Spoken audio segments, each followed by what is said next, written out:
বাংলাদেশে সীমান্ত হত্যা নিয়ে গত কয়েকদিন আগে আমার কমেন্ট বক্সে কিছু অসভ্য আইসা উদ্ভট রকমের নোংরামি করছে এবং তাদের কমেন্টের সারমর্ম এটাই যে শুধুমাত্র ভারতীয় বাহিনী যেহেতু এখানে একিউজ, এ কারণে আমি কোনো ভিডিও করতেছি না। এবং তারা সাথে আরেকটা কোশ্চেন করে যে এই যে গত বছর স্বর্ণা এবং জয়ন্ত নামের দুইটা ছেলে মেয়ে মারা গেল সীমান্ত পাড়ি দেওয়ার সময়, গত কয়েকদিন আগেও রবীন্দ্র নামের একজন, আমি যদি ভুল হইতে পারি নামটা, সে যে সীমান্ত পাড়ি দেওয়ার সময় মারা গেল, কেন এগুলো নিয়ে হিন্দু সংগঠনগুলো রাস্তায় নামলো না? এখন দেখেন, যাদের বর্ডার এলাকায় বাসা তারা আসলে জানে যে বর্ডার কিলিংগুলো কেন হয়। কোনো মৃত্যুই কাম্য না, কিন্তু দেখেন একটা দেশের স্বাধীনতা সার্বভৌমত্ব রক্ষা করার অধিকার তার আছে। হয়তো এখানে লিথাল উইপেন ইউজ করা যায় না, এখানে নানান ইন্টারন্যাশনাল রুলস আছে, কিন্তু দেখেন বাংলাদেশ ভারতের যে কাঁটাতার আছে সেই কাঁটাতার থেকে 150 গজ বাংলাদেশের ভিতরে সেটা হলো ভারতের জমি ছাইরা দেওয়া। অর্থাৎ বাংলাদেশ থেকে যদি আপনি ভারত সীমান্তের দিকে যান, সেখানে আপনি জিরো লাইন বা নো ম্যান্স ল্যান্ড পর্যন্ত সর্বোচ্চ যেতে পারবেন, সেখানে যাওয়ারও কোনো অনুমতি নাই এবং বিজেপি যাইতে দেয় না। এখন সেই নো ম্যান্স ল্যান্ড থেকে আপনি আরও 150 গজ ভিতরে ঢুইকা তার কাটা কাটতেছেন, সেখানকার গাঢ় মেয়েদেরকে উস্কাইতেছেন। অনলাইনে হাজার হাজার ভিডিও আছে, আপনি চোরাচালানের কাজ করতেছেন। তো সেই ক্ষেত্রে একটা দেশের সীমান্তরক্ষী বাহিনী কী ধরনের ব্যবস্থা নেবে সেটা তো আমি আসলে ঠিক করে দিব না। এই যে বর্ডার কিলিংগুলো হয়, আপনাদের মনে প্রশ্ন আসে না যে আসলে লাশগুলা কিভাবে ভারতের টেরিটরিতে যায়? কারণ এগুলো কাঁটাতার কাইটা বা নানানভাবে কাঁটাতার বিরুদ্ধে বিএসএফ তাদের সীমান্তে পায়ে অনুপ্রবেশকারী হিসেবে গুলি করে। যেমন আপনারা ফেলানির লাশ দেখছেন কাঁটাতারে ঝুলাছে, কাঁটাতারে কীভাবে ঝুলছে? কারণ সে কাঁটাতার দিয়ে পের হইতে নিয়েছিল। আমি আবারও বলতেছি, কোনো মৃত্যুই কাম্য না। এক্ষেত্রে ইন্টারন্যাশনাল রুলস আছে লিথাল উইপেন ইউজ না করার জন্য। এখন ভারতের পলিসিকে আমি জানি না, কিন্তু এই যে দেখেন ফেলানি বাবা সহ দিল্লিতে কাজ করতো, এই যে ভারত অনুপ্রবেশের কথা বলে, ওরা তো কূটনীতিক স্তরে বসলে ডিরেক্ট এসব প্রুফগুলো দেওয়া দেয়। কিন্তু এই যে বাংলাদেশ থেকে বলা হয় 26 লাখ ভারতীয়, কোনো অফিসিয়াল প্রুফ আছে? এই কারণে কেউ যদি অনুপ্রবেশ করতে নেয়, সেখানে যদি কোনো বাহিনী পানিশ করে, সেক্ষেত্রে আমরা বলতেছি যে 10 জনকে মারতে হবে। তো সে তো কোশ্চেন করবে যে আমার দেশের জমিনে কি করো? আমরা কথা বলি না যে চোরা কারবারি হইলে ভারতীয়দের কেন বিজেপি মারে না?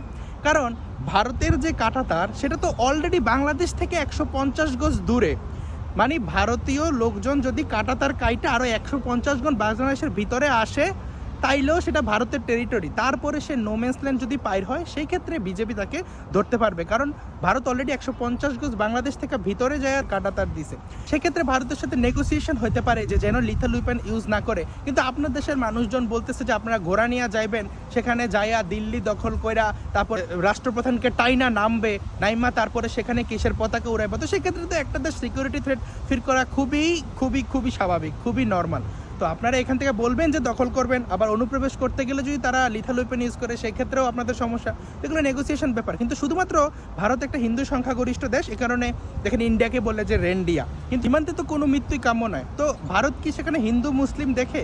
এই যে হিন্দু যারা মারা গেছে, আপনি জয়ন্ত বলেন, স্বর্ণা বলেন, বা যে রবীন্দ্র ঘোষ বলেন, তাদের জন্য হিন্দু সংগঠনগুলো কেন রাস্তায় নামবে? তারা আরেকটা দেশের সোভেরেন্টির জন্য ইস্যু হয়ে দাঁড়াইছে, তারা সীমান্ত পার হইতে গেছে, সেখানে তাদের অপমৃত্যু হয়েছে। আমি আবারও বলতেছি, হিন্দু হোক মুসলিম হোক, কোন সব প্রাণের দাম আছে, কিন্তু সেই ক্ষেত্রে তারা আইন লঙ্ঘন করছে। তো এটা নিয়ে আসলে কি মিছিল করবে?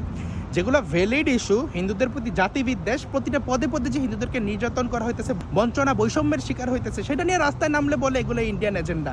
আর নাকি সে আইন অমান্য করছে, তার পক্ষে নাকি হিন্দুরা আন্দোলন করবে। মানি যে হ্যাঁ, সাধারণ মানুষ হয়তো বোঝে না, কিন্তু ব্যারিস্টার ফুয়াদ যখন লেখে যে কতটুকু অশ্রু গলার হৃদয় আলোয় সিক্ত, যখন একজন মাদক চোরা কারবারি ধরা পড়ে, বর্ডার এরিয়ার সব মানুষ জানে যে এই যে বড় বড় বাড়িগুলো বানানো হয় বর্ডার এরিয়াতে, বেশিরভাগগুলো এইসব সিন্ডিকেটের সাথে জড়িত। বর্ডার এরিয়ার মানুষ দেখবেন কমেন্ট বক্সে বলতেছে, কিন্তু ওই যে ভারত হিন্দু সংখ্যাগরিষ্ঠ দেশ, কারণে অকারণে তার বিরোধিতা করতে হবে। কিন্তু দেখেন এই যে ব্যারিস্টার ফুয়াদ বা যারা যারা এই যে আব্দুল্লাহ আল জাবের ইনকিলাব মঞ্চের নাসিরুদ্দিন পাটোয়ারি, তারা কি কখনো এই যে সৌদিতে আমাদের যেসব বোনেরা যায় বাংলাদেশি, তাদেরকে যে ঘরের সবাই মিলা একাধারে নির্যাতন করে, তাদেরকে গর্ভবতী করে দেয়, এগুলো বিবিসি বাংলা, বাংলাদেশের প্রত্যেকটা জাতীয় দৈনিকের প্রতিবেদন আছে, সেগুলো নিয়ে আপনি ব্যারিস্টার ফুয়াদ, তারপর আব্দুল্লাহ জাবের, নাসিরুদ্দিন পাটোয়ারির কারোকে কথা বলতে পারেন? কারণ কি? কারণ এখানে ভ্যালিড যে অপরাধ হইতেছে সেটা নিয়ে কথা বলবে না, কারণ সেই দেশের মানুষজন মুসলিম সংখ্যাগরিষ্ঠ। কিন্তু ভারত হিন্দু সংখ্যাগরিষ্ঠ দেশ এবং ভারত বিরোধিতার একটা রাজনীতি আছে বাংলাদেশে। এই কারণে এটা জিআইয়ে রাখতে হবে।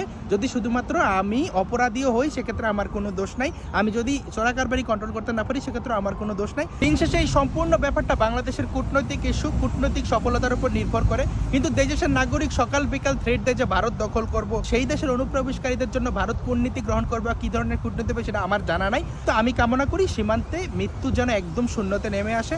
ধন্যবাদ সবাইকে। ভিডিও ভালো লাগলে লাইক কমেন্ট শেয়ার করে পাশে থাকতে পারেন।